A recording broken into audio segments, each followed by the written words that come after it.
Ya, selamat malam Ibu Bapak yang sudah bergabung di seminar atensi. Hari ini hari Rabu malam tanggal 3 Maret 2021.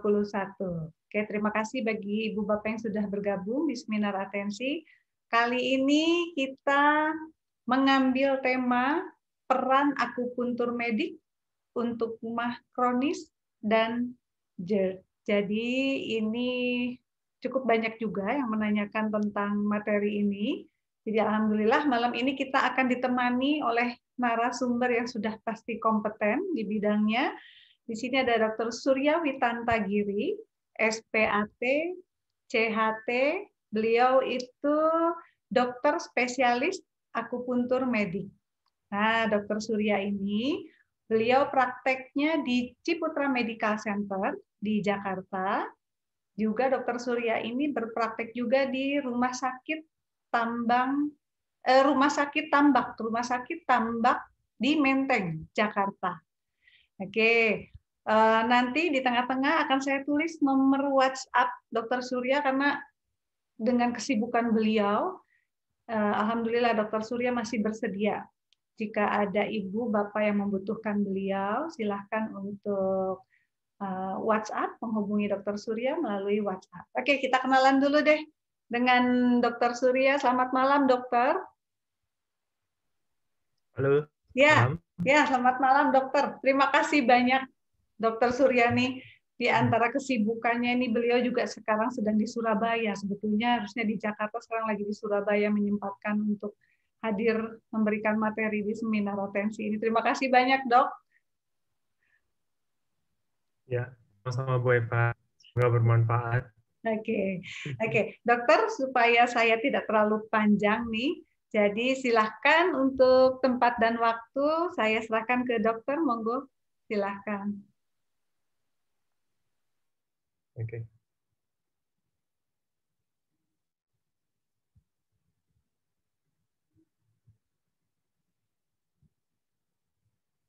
Ya, sudah muncul, Dok. Oke. Udah ya, Bu Eva Ya, ya. sudah. Ya. Oke. Baik, selamat malam rekan-rekan semua. Terima kasih sudah menyempatkan waktu juga untuk hadir di acara kali ini. Terima kasih kepada host, Bu Eva. Wah, ini beliau spesial juga ini ya, sangat berdedikasi di bidang psikologi, terutama untuk anak-anak ya, Bu Eva. Betul, Dok. Highly recommend. Oke, jadi kemarin sempat diskusi dengan Bu Eva, akhirnya diputuskan untuk dibawakan sebuah tema yang terkait juga dengan kecemasan. Nah, terutama pada remaja dan mungkin dewasa muda yang usia produktif gitu ya Bu Eva. Jadi kasus ini memang lagi booming banget, terutama di masa pandemi seperti sekarang, karena memang beberapa faktor yang antaranya itu kecemasan. Jadi banyak sahabat kita sekarang yang menderita kecemasan baik karena COVID itu sendiri maupun karena situasi WFH ataukah di rumah terus ya, yang sosialisasinya kurang, terutama bagi teman-teman yang biasa outgoing kayak gitu tuh dia sangat tersiksa dengan kondisi yang seperti sekarang. Nah, salah satu yang kasus yang cukup banyak adalah MAH kronis yang kita akan bahas sekarang dan juga GERD. Nah, GERD itu reflux ya, ada refluxnya. Nah, apa sih bedanya antara kedua ini? Nah, itu yang kita bahas. Oke, ini highlight kita pada malam hari ini. Jadi yang pertama, apa sih itu GERD ya? Gastroesophageal Reflux Disease. Bedanya dengan MAH kronis itu apa? Kemudian apa sih penyebab daripada penyakit GERD itu? Nah, apa saja pengobatannya? Nah, peran akupuntur medik sendiri di sini seperti apa secara integrasinya? Oke, mungkin kalau ada rekan-rekan di sini ya yang sudah hadir dalam acara ini, barangkali ada yang pernah nggak mengalami gejala-gejala seperti yang saya sebutkan di layar. Rasa terbakar di dada, ya biasanya setelah makan, kemudian kadang memburuk pada saat malam hari, terutama pada malam hari ya. Malam hari mulai rasanya lebih panas di dada, eh, chest burn, ya di belakang tulang dada itu seperti terbakar, nyeri dada, kesulitan menelan, kemudian regurgitasi makanan ini tenggorokan tuh terasa asam. Nah, sensasi terasa ada massa yang menahan di tenggorokan, kok ada yang ganjel nih dok, rasanya tuh kalau nelan tuh ada sesuatu yang nggak enak di tenggorokan. Batuk kronis, nah, terutama malam hari terutama ya, batuknya khas sekali. Nah, jadi ada sesuatu yang nggak nyaman di tenggorokannya, terutama malam hari itu munculnya. Dan ada juga yang mengalami laringitis atau suara terkadang ikut serak, suaranya jadi sengau, jadi serak. Nah, ini kita sebut dengan LPR, jadi refleksnya itu sudah lebih ke atas lagi. Nah, mungkin barangkali yang dari rekan-rekan yang hadir di sini ada yang mengalami gejala-gejala seperti ini. Nah, seringkali kadang-kadang pasien bingung, ini saya sakit jantung ataukah sakit apa ya? Karena gejalanya itu di dada. Jadi seringkali bingung. Ini nih dada saya, nah biasanya pasien cemas karena itu. Dok, saya sakit jantung nggak ya? Sakit jantung saya kenapa ya? Itu yang buat jadi worry. Jadi dengan dia mengalami itu, dia semakin cemas, asam lambungnya semakin naik, ya GERD-nya semakin parah. Itu kayak sebuah siklus yang sangat menyakitkan. Nah, GERD dengan MAH ini apakah sama? Banyak kadang-kadang orang yang keliru menggunakan istilah ini. Mana yang hanya MAH, ya, mana yang sudah menjadi GERD. Oke, kita akan lebih mendalami sedikit GERD itu, dan kita akan bisa membedakan ini MAH ataukah GERD.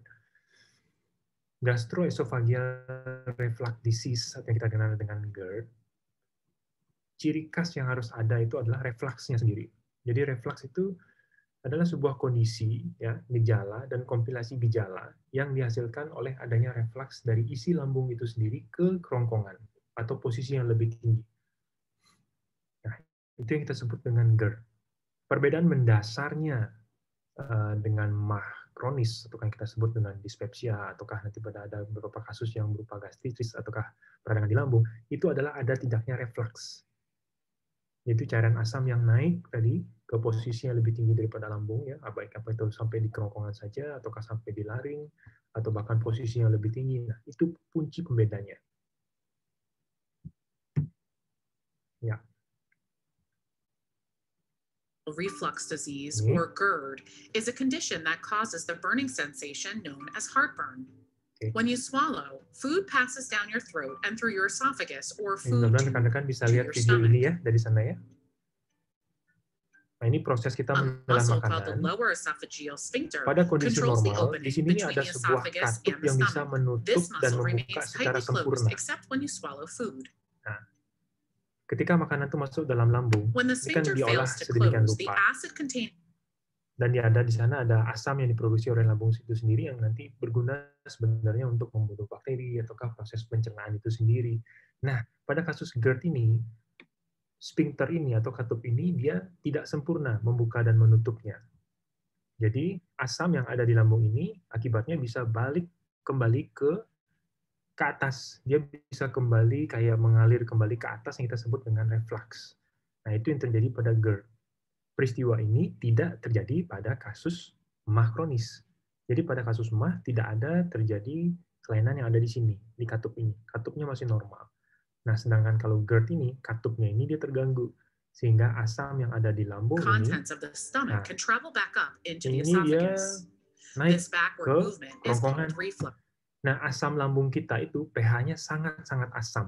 Sehingga kalau dia naik ke kerongkongan, itu akan mengiritasi mukosa kerongkongan yang memang tidak didesain untuk menahan zat yang seasam seperti asam lambung. Semakin lama itu terjadi, maka kerusakan yang muncul di kerongkongan ataukah jaringan di atasnya akan menjadi semakin parah. Gitu ya. Jadi kalau semakin lama GERD ini tidak ditangani dengan baik, ya kerusakannya akan semakin parah. When stomach acid reflux disease or GERD. Oke. Kita menyebutnya katup ini dengan sebutan LES ya. LES itu adalah lower esophageal sphincter. Sphincter itu katup. Jadi yang bertugas membuka dan menutup sehingga asam lambung yang ada di lambung itu sendiri tidak bisa travel back to esopagusnya, ke kerongkongannya. Ya. Nah, ini yang saya jelaskan tadi, dalam MAH kronis ya tidak ada reflux. Kalau pada GERD ada reflux. Ya. Oke. kasus ini di dunia cukup banyak. Jadi sekitar 10-20% populasi. Itu kan luar biasa juga jumlahnya ya. Ini cukup banyak juga itu dari total penduduk di dunia. Nah, di Asia sendiri sekitar 2,5-7,8%. Nah, angka kejadiannya meningkat terus nih, terutama pada kelompok usia 30-39 tahun. Memang dicurigai salah satunya adalah karena di usia ini tingkat stres seseorang itu cenderung meningkat. Yang paling sering terjadi karena stres pekerjaan bisa, ataukah stres di rumah tangga, ataukah masalah yang lain. Nah, ini juga ada data yang menyebutkan sekitar 25 juta orang mengalami reflux setiap hari. Ini. Jadi asam lambung, reflux asam lambung kronis terjadi sedikitnya 3 kali per minggu. Ini data yang kita ambil dari jurnal Gastro ya, jurnal pencernaan tahun 2018 di jurnal internasional tentang sebuah penelitian mengenai GERD itu sendiri. Oke. Apa saja sih sebenarnya faktor risiko terjadinya GERD ini? Nah, yang pertama itu obesitas. Ini pada WFH sekarang itu banyak sekali pasien saya yang naik berat badannya 5-10 kilo bahkan. Ya, karena mungkin karena WFH ini banyak diam, kemudian banyak duduk, tidak bergeraknya sangat-sangat kurang, apalagi karena di rumah ya bisa pesan Gojek lah, camilan ini, camilan itu sehingga beratnya naik, ya. Nah, obesitas ini sendiri itu merupakan faktor resiko yang meningkatkan kemungkinan terjadinya GERD itu sendiri. Ya, kenapanya nanti kalau ada yang tanya kita bisa diskusikan ya. Nomor 1 itu obesitas. Yang kedua itu stres atau kondisi emosional tertentu. Stres ini bisa macam-macam ya rekan-rekan ya. Nah, ini mungkin Bu Eva bisa menjelaskan lebih detail. Stres itu banyak. Jangan pikir stres itu cuma marah-marah gitu aja, itu bukan. Kadang-kadang kesepian sendiri itu adalah sebuah stres. Terkurung tidak bisa keluar di rumah aja. Nah, itu juga salah satu bentuk stres yang sering orang tidak sadari ya. Intinya kondisi emosional yang menyebabkan tekanan dalam sistem psikologisnya, nah itu kita kategorikan sebagai stres dalam hal ini. Kemudian kebiasaan makan yang cepat. Jadi ya 5 menit selesai. Udah, itu juga kurang baik. Merokok. Nah, ini juga salah satu yang kita curigai sebagai suatu faktor yang memperlemah dari sphincter esofagus yang tadi, yang menyebabkan terjadinya reflux tersebut. Nah, ini juga nih.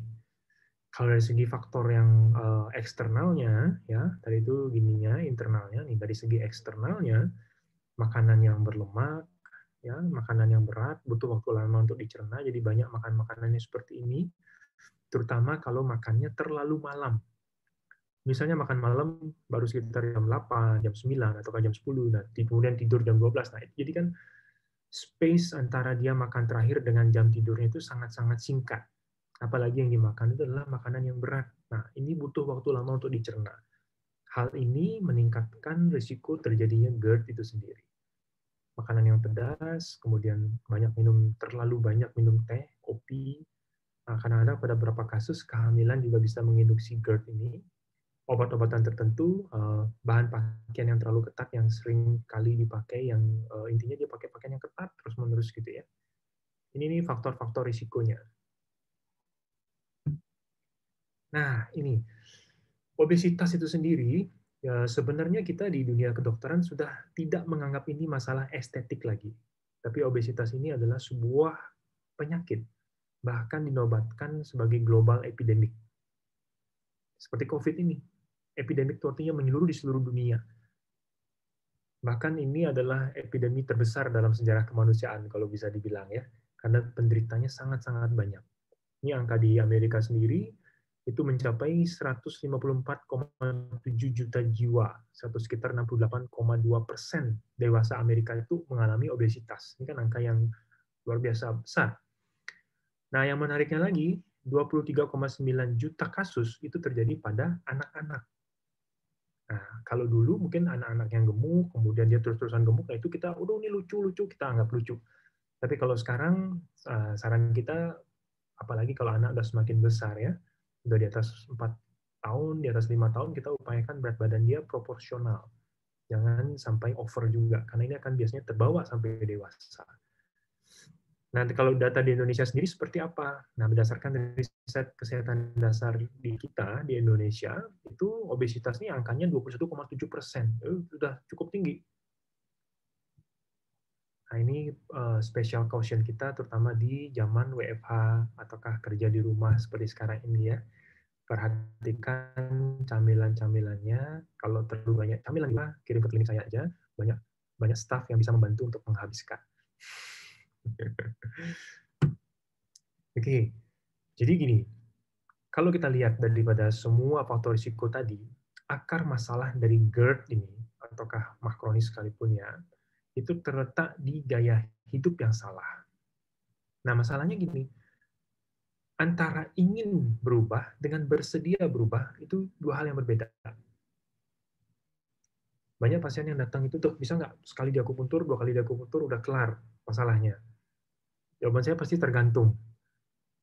Tergantung dari seberapa Bapak atau Ibu bisa merubah gaya hidup yang merupakan akar dari permasalahan ini. Kalau memang cepat bisa merubah gaya hidupnya, ya berarti kita fokus menyelesaikan kerusakan yang terjadi. Kalau belum dirubah gaya hidupnya, ibaratnya ini kayak ada lantai kotor, kita pel, kita bersihkan, tapi Bapak Ibu masuk lagi pakai sepatu yang kotor. Lama prosesnya. Jadi yang perlu diperhatikan ini adalah gaya hidupnya yang harus diperhatikan, terutama faktor makanan, pikiran. Pikiran ini sendiri terkait sama stres yang tadi. Pola aktivitas, setidaknya itu terkait, terutama terkait dengan obesitas tadi. Dan juga motilitas lambung sendiri.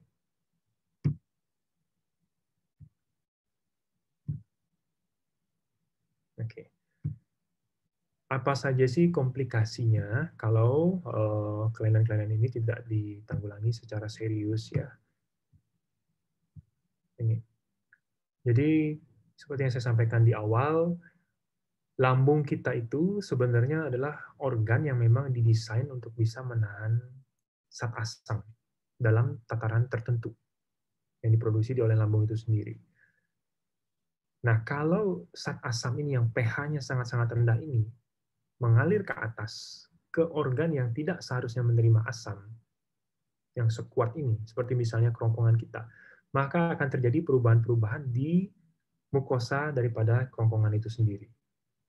Semakin lama proses itu terjadi, maka proses kerusakan yang terjadi di kerongkongan ataukah di lapisan di atasnya, di laringnya, ataukah yang lebih tinggi lagi, itu semakin besar. Nah, kalau terus-menerus berulang, nah itulah yang kadang-kadang yang terburuk itu bisa menyebabkan seperti misalnya kanker, perubahan jaringan yang mengarah ke keganasan di sana, karena saking kronisnya dan tidak tertanganinya mungkin asamnya ya. Nah, itu adalah komplikasi-komplikasi yang mungkin terjadi pada kasus seperti ini. Nah, terapinya itu seperti apa untuk GERD ini? Yang pertama tentunya adalah modifikasi diet dan gaya hidup. Itu harus nomor satu itu. Yang kedua, biasanya kalau secara konvensional di dalam dunia kedokteran yang dilakukan untuk obat-obatannya adalah dari golongan antasida, kemudian ada golongan prokinetik ya obat-obatnya, ada antagonis reseptor H2, proton pump inhibitor atau PPI yang sering dikategorikan sebagai obat yang penting untuk GERD seperti lansoprazol, pantoprazol dan yang sejenis itu ya. Yang ketiga ada pembedahan. Nah, ini adalah terapi konvensional yang biasa dilakukan. Oke. Tapi yang perlu kita catat juga ya, PPI ataukah yang sering digunakan seperti lansoprazol, pantoprazol dan banyak lagi jenis ya, sebenarnya kita nggak boleh sebut merek. Cuman ini supaya lebih gampang aja mengertinya, itu PPI semua, proton pump inhibitor. Ya, itu sensor tadi ya. Jadi ini nih, ada istilahnya efek samping yang cukup sering muncul, ada yang lebih jarang, ada yang efek samping yang cukup berat. Jadi memang kalau bisa, periode menggunakan PPI ini memang diusahakan semakin singkat dan tidak terlalu sering begitu ya.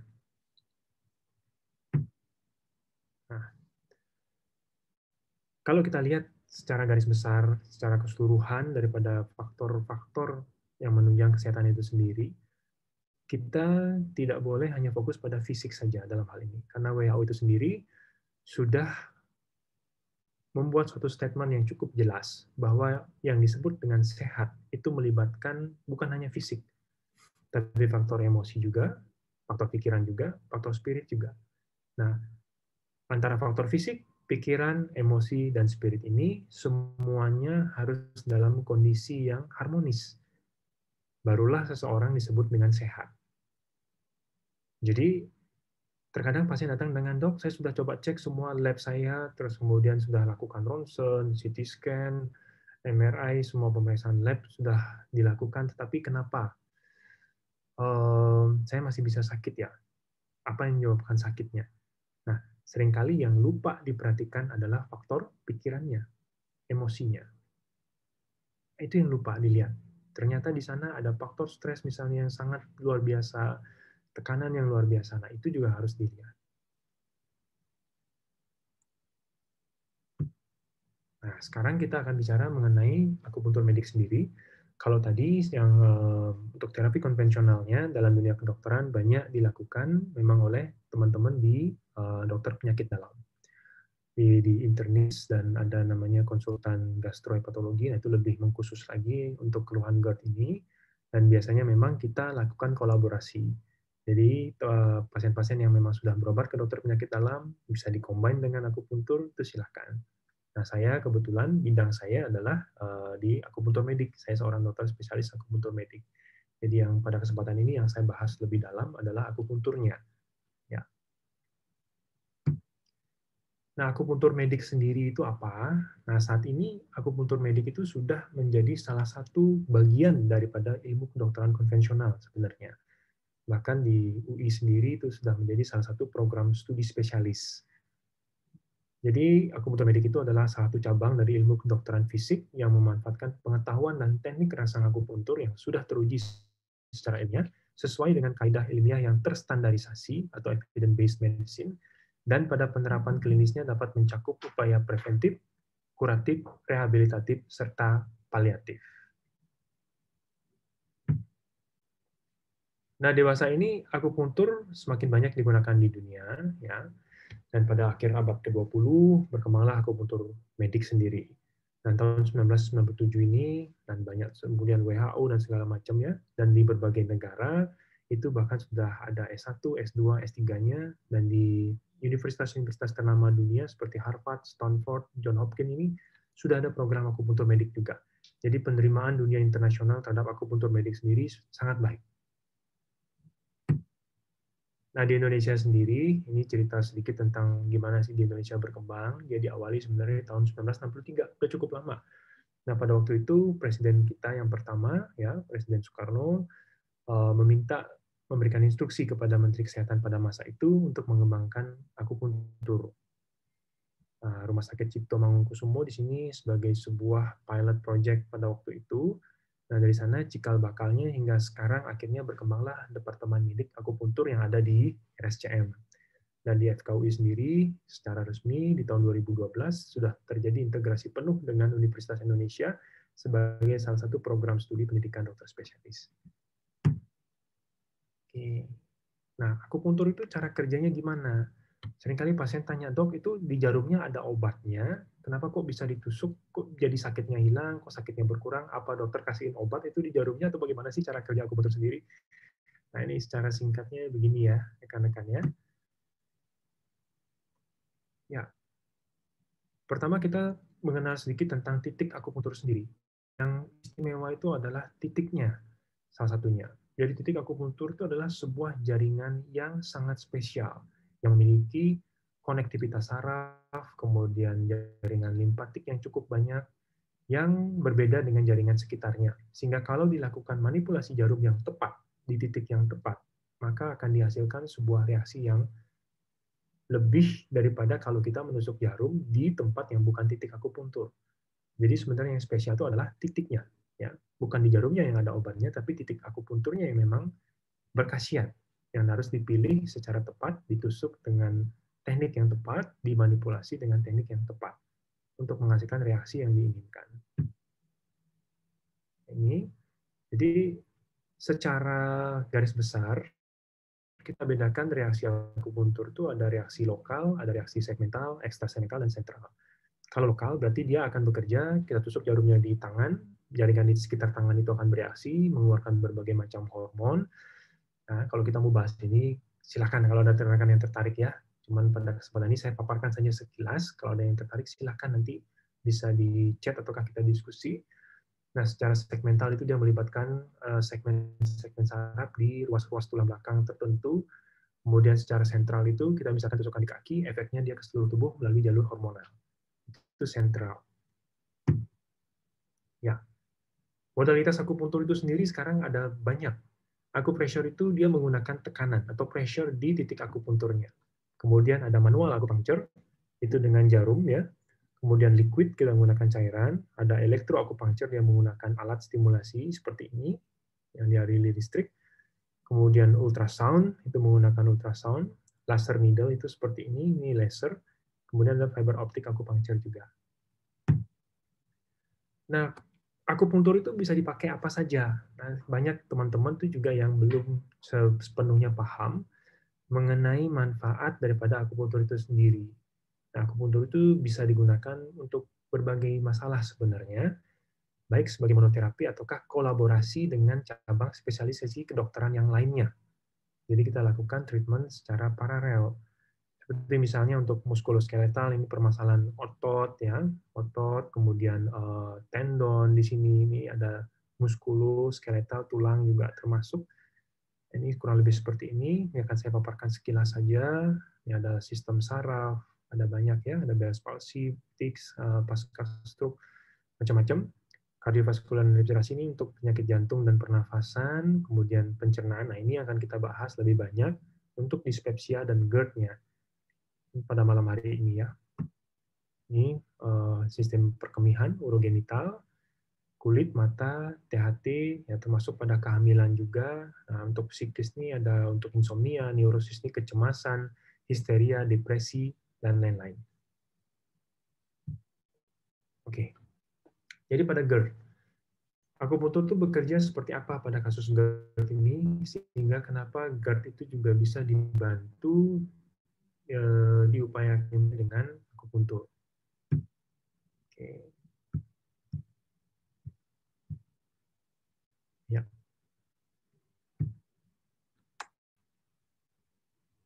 Ini secara garis besar, akupuntur itu akan berperan pada yang pertama ini pada lower esophageal sphincter itu sendiri.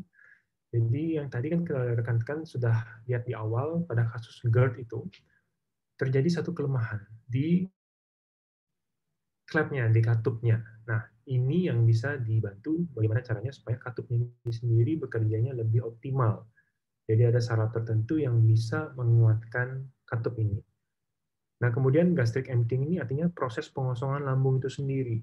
Pada beberapa kasus prosesnya ini terganggu sehingga dia orang itu gampang perutnya itu terasa kembung, terasa begah, banyak gasnya. Itu karena proses motilitas lambungnya sendiri terganggu. Itu penyebabnya berbagai macam ya. Salah satunya geraknya kurang, mungkin ada diabetes juga bisa dan lain sebagainya. Kemudian pada acid secretion ini sekresi asam lambung itu sendiri. Itu juga akupuntur bisa berperan. Kemudian untuk nyeri visceralnya, kadang-kadang yang dirasakan pasien seperti nyeri yang di dada, kemudian sampai kadang-kadang tembus ke belakang, kalau pada kasus GERD yang cukup parah, kemudian kayak menjalar ke atas itu namanya visceral pain.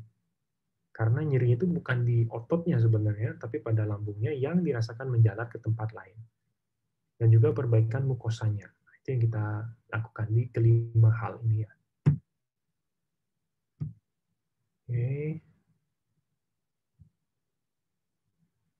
Ini di slide ini saya cuma ingin menyampaikan bahwa saat sekarang itu proses penelitian akupuntur itu sendiri sudah sampai dalam tahap molekuler. Artinya misalnya ditusukkan di titik tertentu, saat yang dikeluarkan itu apa, hormon yang naik dalam tubuh itu apa, ya. Dan ini ada banyak. Dan mungkin ini diskusinya bisa panjang. Tapi ini secara garis besar saya sampaikan. Nah, kenapa juga akupuntur bisa berperan dalam kasus kecemasan, stres, ataukah depresi, insomnia? Ini karena ada endorfin dan serotonin yang buat jadi harmonis lagi dalam tubuh kita. Di mana pada kasus depresi, cemas ini bisa terganggu dua hormon ini. Nah, akupuntur membantu sehingga keduanya ini jadi prosesnya, produksinya menjadi harmonis kembali. Oke. Ini. Ya. Oke. Ini kalau kita buat mapping besarnya, yang pertama, akupuntur itu juga berperan pada kasus GERD ini dalam modifikasi faktor risiko. Di mana faktor risiko tadi itu kan ada salah satunya itu yang cukup sering adalah obesitas, stres, dan lain-lainnya. Nah, untuk obesitas sendiri, akupuntur itu juga punya peranan. Seperti misalnya mengurangi intake dengan cara nafsu makannya dibuat agak berkurang, misalnya, kemudian proses metabolismenya menjadi lebih dioptimalkan, terutama terkait dengan lemak, nah itu banyak ya. Kemudian untuk stres sendiri, seperti yang dijelaskan tadi, kemudian secara mekanisme lokal, segmental, dan sentral itu juga bisa. Dan yang ketiga, mengurangi penggunaan dan komplikasi akibat PPI jangka panjang. Jadi diupayakan penggunaan PPI-nya menjadi seminimal mungkin. Dan ini tentunya nanti dikolaborasikan dengan dokter penyakit dalamnya juga, sehingga pasien mendapatkan manfaat yang seoptimal mungkin daripada ini ya. Nah, di sini juga saya berikan beberapa cara ataukah teknik self-care yang bisa dilatih di rumah. Ini salah satunya. Nanti kalau ada rekan-rekan yang tertarik belajar ini, silahkan. Ini gampang cara nyari titiknya. Titik PC6 ini sudah banyak dibuktikan di berbagai penelitian. Dia dapat mengurangi berbagai sensasi yang tidak nyaman di perut, sensasi mualnya, kembungnya, dan juga dia titik ini ada kaitannya tadi dengan proses penguatan daripada lower esophageal sphincter itu sendiri. Ini juga, ini satu titik lagi. Nanti kalau ada yang tertarik, silakan kita bisa diskusi. Oke, ini salah satu teknik pernafasan juga yang saya sarankan. Jadi teknik pernapasan perut, ya, abdominal breathing. Pernapasan perut ini sendiri sebenarnya pernapasan yang kita sering lakukan pada waktu kita bayi. Tapi seiring kita dengan bertambahnya usia, kita lupa menggunakan pernapasan ini. Dan seringkali hanya bernapas dengan pernapasan dada, dan lebih parahnya, kalau dalam kondisi stres, napasnya sangat pendek. Jadi, nafas tuh kurang optimal. Oksigen yang masuk ke darah tuh jadi kurang optimal, dan ya itulah, jangka panjang stres tuh efeknya banyak. Oke. Nah, itu dulu materinya. Ada beberapa hal yang memang tidak saya bahas banyak karena waktunya terbatas. Nah, jadi rekan-rekan kalau ada yang tertarik pada beberapa poin, nah silahkan ya. Kita bisa diskusikan. Mungkin itu dulu Bu Eva. Oke, baik dokter. Terima kasih banyak. Saya tertarik tuh tadi dengan statement endorfin dengan serotonin harus harmonis ya dok ya di dalam tubuh kita ya. Oke dokter, terima kasih dok. Kita langsung masuk ke sesi tanya jawab ya dok. Silahkan Ibu Bapak, ini karena keterbatasan waktu dokter hanya sampai jam 19.45. Silahkan kalau mau bertanya langsung open mic atau ini di kolom chat sudah ada yang masuk dok, saya bacakan. Boleh Bu Eva. Dari Pak Gentur, dokter saya penderita mah dari paparan materi barusan saya akui kalau beliau makannya suka cepat katanya dok. Aha. Apakah mah saya karena hal itu dok? Saat kambuh saya minum obat, ada obat ranitidin 150 mg dengan minum obat tersebut jadi nyaman katanya. Sembuh, tapi di kemudian hari ya kambuh lagi dok. Ya. Gitu. Jadi dokter tanpa saya ketahui, oke. Jadi katanya mohon saran dan masukan dari dokter. Jadi sembuh, kambuh lagi dok. Gimana ini dok? Silahkan. Oke. Nah, itu yang tadi saya sampaikan Mbak Eva ya di awal. Gaya hidup tadi. Penyakit ini utamanya muncul karena gaya hidup yang kurang baik. Terutama terkait dengan pola makan dan pikiran, itu yang paling keras tuh, dua hal itu. Nah, kalau tadi kasus yang Bapak Guntur alami, berarti kan terkait dengan pola makan yang pas, yang harus dirubah. boleh sih dengan obat seperti itu, tapi ya artinya kalau mau sembuhnya lebih paripurna dan lebih mengena ke akar masalahnya, Pak Guntur mau tidak mau harus mengubah pola makannya. Makannya jangan terlalu cepat, tadi mungkin jangan terlalu telat, dan sebagainya ya. Makan kalau punya matu atau apalagi GERD, usahakan makan malamnya jangan terlalu malam. Kalau bisa jam 6 sudah selesai itu akan lebih baik. Begitu sih Bu Epa. Saran yang paling penting memang harus mau berubah sih. Walaupun kita kalau kita kasih tekniknya misalnya, tapi kalau tidak dirubah ya akan bisa begitu lagi. Betul. Jadi gaya hidup tadi ya, lifestyle-nya juga harus. Betul, lifestyle-nya. Ya kalau sempat memang kalau misalnya frekuensi kambuhnya masih cukup sering, kalau mau dicoba dengan akupuntur silahkan. Tapi kalau memang dia sesekali kambuh seperti itu, yang paling penting rubahlah dulu gaya hidupnya. Itu yang paling penting sih. Oke, baik dokter. Pak Gentur, kalau Pak Gentur berkenan, Ibu Bapak tadi saya sudah menuliskan nomor handphone Dokter Surya di sini. Oh iya, sudah. Jadi silahkan kalau Ibu Bapak mau mencatat, karena Dokter Surya ini baik sekali, beliau bersedia untuk men-sharing nomor WhatsApp-nya. Terima kasih. Alhamdulillah. Sudah saya save, Bu. Oke, siap Pak Gentur, terima kasih. Ya, baik. Mudah-mudahan terjawab nih Pak Gentur, semangat merubah pola hidup. Insya Allah, makannya harus lebih lambat. Oke, baik. Ibu, Bapak ada pertanyaan lagi? Kalau mau open mic, silahkan. Kita masih ada waktu sekitar 8 menit lagi. Silahkan kalau ada yang mau bertanya langsung. Dokter, mohon maaf, boleh stop share supaya view dokternya lebih besar? Ini tadi yang saya sampaikan, nomornya tadi Bu Eva mungkin ya. Kalau ada yang memerlukan silahkan di WhatsApp aja, silahkan ya. Oke, baik. Ini ada pertanyaan lagi masuk. Oh, ada yang minta diulang nomor telepon Dokter Surya. Ada di kolom chat, Ibu. Coba saya bacakan ya, Bu ya. 08211. Nah ini. Ada di slide. Silahkan. Oke. Dokter, ada pertanyaan lagi dari Ibu Indah. Silakan. Oke, dokter, saya menderita GERD. Saya jadi sering makan, bisa sampai tiap jam harus makan. Nah, malam pun sebelum tidur saya makan. Kalau tidak makan, katanya lambung saya tidak enak, Dok. Jadi malah sering makan katanya. Bahkan sebelum tidur ya makan lagi. Gimana nih, Dok? Gini, kalau dalam tahapnya seperti itu, ya karena terutama bidang saya di akupuntur, saya menyarankan Ibu untuk akupuntur yang pertama tentunya. Yang kedua, makan sering boleh ya, karena makan sering tapi sedikit, jangan terlalu banyak, supaya proses pengeluaran asamnya juga menjadi bertahap dari lambung itu sendiri. Kalau banyak asam lambung yang dikeluarkan dia bisa jadi banyak, nah refluksnya itu akan banyak juga. Diharapkan dengan makan sedikit tapi sering itu, proses produksi asamnya yang dihasilkan oleh lambung itu juga bertahap, sehingga refluks yang terjadi tidak terlalu banyak. Nah, kalau malam memang dirasakan sangat lapar dan memang masih perih lambungnya, usahakan makan makanan yang ringan.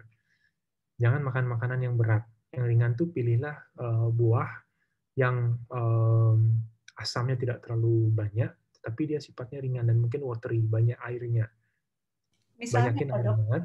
Ya. Misalnya pepaya itu oke. Kalau misalnya nggak terlalu obesitas, mungkin pisang. Tapi kalau memang lagi diet, pisang kurang direkomend.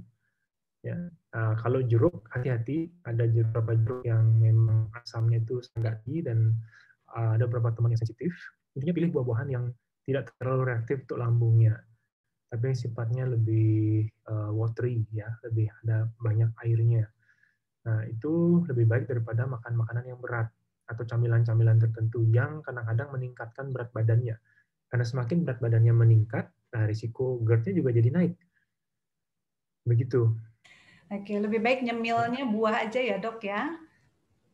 Ya, itu yang lebih, dia juga cukup kenyang dan risiko untuk penumpukan gula dan kalorinya lebih better lah daripada yang lain.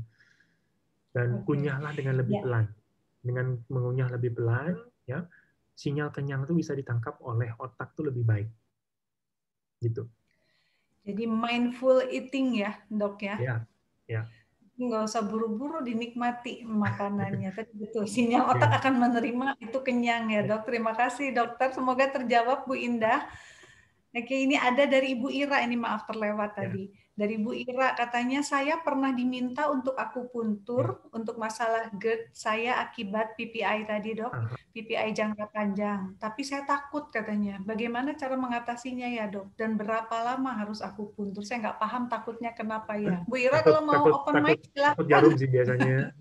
Oh gitu. Bu Eva. Oke, jadi boleh. Ya, kalau boleh saya cerita, hampir 70% bahkan mungkin 80% pasien saya tuh pertama kali datang tuh pasti, dok saya takut jarum dok. Tapi mungkin karena udah saking dalam kondisi yang sakit gitu ya, jadi dia bela-belain datang gitu. Tapi it's okay, nggak apa-apa. Ada teknik penusukan yang tidak terlalu nyeri, seperti Japanese style acupuncture yang penusukannya cuma 1 mili 2 mili. Jadi dia nggak terlalu ngilu dan nggak terlalu sakit. Nah itu mungkin bisa dicoba. Jadi jangan khawatir, jangan juga, kan sudah pernah akupuntur ya, banyak teman yang membayangkan jarum akupuntur itu dipikir kayak jarum suntik. Jadi belum datang pun udah keringet dingin duluan. Jadi nggak apa-apa, dicoba dulu deh. Karena sudah ada tekniknya ya dok ya? Ya. Ada yang teknik yang lebih painless, yang nggak terlalu nyeri. Betul, dokternya sudah sekolah sekian tahun, sudah ada metodenya pastinya untuk mengurangi rasa sakit. Oke, semoga terjawab Bu Ira, jangan takut lagi nih Bu Ira. Apalagi kalau mau cari dokter Surya, monggo silahkan di WhatsApp dulu mungkin ya dok ya. Silakan. Jangan di telepon aja, kadang-kadang saya takutnya pas lagi di pasien saya nggak jawab. Tapi kalau di WhatsApp, pas saya lagi senggang, saya pasti jawab. Oke, terima kasih dokter. Dokter, saya mungkin ada satu pertanyaan lagi, silahkan. Saya buka satu pertanyaan lagi ya, kasih ada dokter ada keperluan juga. Boleh Ibu, Bapak kalau masih ada satu pertanyaan lagi, saya buka satu pertanyaan lagi. Kalau ada yang mau open mic, silahkan. Oh ada nih dok. Ini nggak ada namanya dari Oppo. Dokter, saya sudah lama kena mah, setiap malam kalau perut kembung, dada nyeri, sering sendawa. Minta saran agar sendawa dan perut kembung, cara mengatasinya bagaimana, katanya dok. Oke. Yang bisa dilakukan di rumah tadi ya, ini 2 titik yang tadi ada saya kasih. Nanti ya. Nah ini. Berlatihlah menekan 2 titik ini. Ini rekan-rekan titiknya ini di pergelangan tangan ya. Di sini. Saya buka jamnya dulu bentar ya. Taruh 3 jari dari sini. Dengan cara seperti ini. Sampai kurang lebih sepertiga kuku itu berwarna putih ya. Nah, tekanannya kira-kira segitu, itu tekanan yang 10 Dalton namanya. 10 Newton, sorry. Ini. Tekan seperti ini. Ini kurang lebih sekitar 3-5 menit. Ya. Ini akan membantu mengurangi rasa mualnya di perutnya. Memang untuk lebih spesifik titiknya, memang kita harus ketemu sih. Nanti setelah itu kita bisa kasih titik yang bisa di acupressure di rumah. Tapi ini secara umum, dari hasil penelitian itu, titik ini bermanfaat untuk, kalau pada kasus GERD, dia mengurangi refluksnya dengan cara memperkuat tadi esophageal sphincter, flap-nya itu sendiri. Oke. Ini satu lagi. Menekannya dengan jari ya dok, nggak boleh pakai alat ya, pakai jari ya? Pakai alat boleh, boleh. Kalau emang terbiasa pakai alat nggak apa-apa. Oke. Nggak apa-apa. Sekitar 3-5 menit lah untuk dewasa ya di satu titik ini. Oke. Iya. Kalau untuk remaja mungkin sekitar 2-3 menit gitu. Oke. Ya, ini perlu dicoba juga ya dok ya. Ya. Memang untuk lebih spesifik titiknya itu kan berbeda-beda setiap orang, tergantung dari masalah yang dihadapinya. Tapi ini yang saya pilihkan 2 titik yang secara umum lah bisa berfungsi. Nah tadi tentunya saran yang lain, perhatikan makanannya, pengaturannya. Kalau GERD, kunci paling penting itu juga jangan makan terlalu malam. Makanan yang berat. Kalau tadi ada rekan yang memang dia lapar banget, pilihlah makanan yang ringan. Kalau makanan yang berat, terlalu malam, udah dia refleksnya akan semakin jadi tuh. Dok, saya pulangnya baru malam, sampai di rumah jam 8 malam, kemudian baru makan jam 8:30 malam. Saya selalu pesan kepada rekan-rekan, kalau kita nggak perhatikan diri kita, siapa lagi yang mau memperhatikan? Kerjaan itu penting, ya. Kalau nggak kerja, kita nggak bisa makan dan lain-lain. Cuman kesehatan itu lebih penting lagi. harus diatur, diupayakan, apalagi kalau sudah menderita GERD, gimana caranya supaya bisa makan yang lebih baik. Jangan sampai telat, ya. Makanan yang dimakan juga harus diperhatikan. Itu kuncinya sebenarnya. Ya. Oke, dokter. Terima kasih banyak. Ini sebetulnya Baik. jam 19.45, dokter. Ini satu Ya. ada dari dokter Novela, katanya minta materinya boleh di-share. Mungkin saya sampaikan Ibu Novela untuk seminar, setiap kali seminar atensi ini akan selalu saya upload di YouTube. Jadi nanti Bu Novela dan Ibu Bapak yang hadir silahkan follow Instagram Atensi Anak Remaja. Jadi nanti semua informasi akan saya share di Instagram tersebut ya, Ibu Novela ya. Karena nggak mungkin juga materinya di-share. Tapi kalau di YouTube kan Ibu bisa berulang-ulang untuk ini mempelajarinya. Ya, jadi follow Instagram @atensi anak remaja. Oke, dokter. Terima kasih banyak. Ini sudah lewat 2 menit. Saya ucapkan terima kasih banyak, dokter. Jadi ini karena sudah lewat 2 menit, saya minta waktu 1 menit untuk foto sebentar ya, dok ya. Sebentar aja, dok. Nggak apa-apa. Silakan. Oke, Ibu Bapak silahkan untuk open video sebentar. Saya minta waktunya untuk foto karena ini saya perlu untuk dokumentasi. Oke. Ya, Bu Eva kasih aba-aba ya. Iya, ada adik saya tuh, dok. Oke. 1, 2, 3. Sekali lagi 1, 2, 3. Oke. Dokter Surya, terima kasih banyak paparan materinya sangat bermanfaat. Mudah-mudahan ini bisa tadi Dokter Surya selalu mengajak berulang-ulang Dokter Surya mengajak merubah gaya hidup karena kalau bukan kita siapa lagi yang mau sayang dengan badan kita ya. Oke, terima kasih banyak dokter, Ibu Bapak yang sudah hadir di seminar atensi malam ini. Terima kasih banyak. Silahkan follow Instagram Atensi Anak Remaja supaya bisa update terus tema-tema seminar di minggu-minggu berikutnya.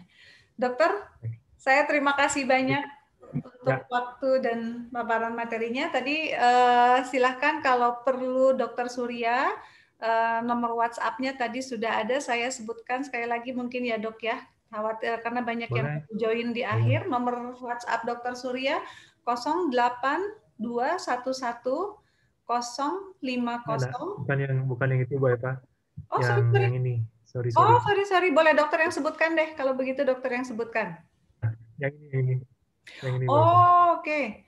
0817 ya.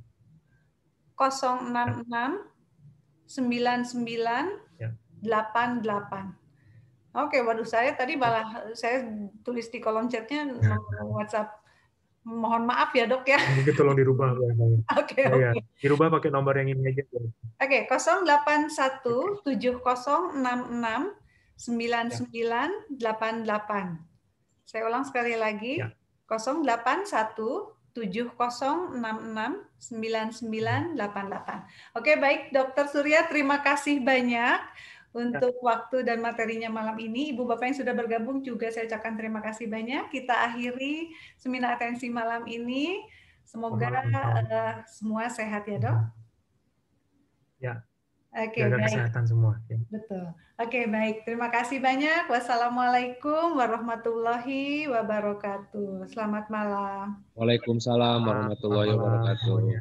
Terima kasih banyak, dokter. Ya, selamat malam. Oke, selamat malam, dok.